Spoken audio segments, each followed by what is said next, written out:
పెడతారు.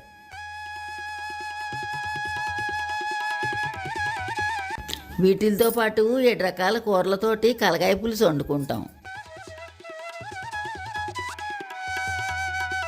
పూజ అయిన తర్వాత అమ్మవారికి హారతి ఇచ్చి కథ చదువుకుని అక్షింతలు అమ్మవారి మీద వేసి మనం వేసుకుని మన పిల్లలకి వేస్తాం.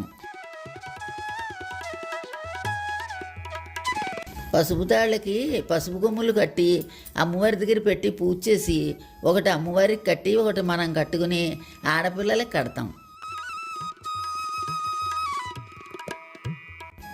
దీన్ని పోలాలమ్మ పుస్తి అంటారు.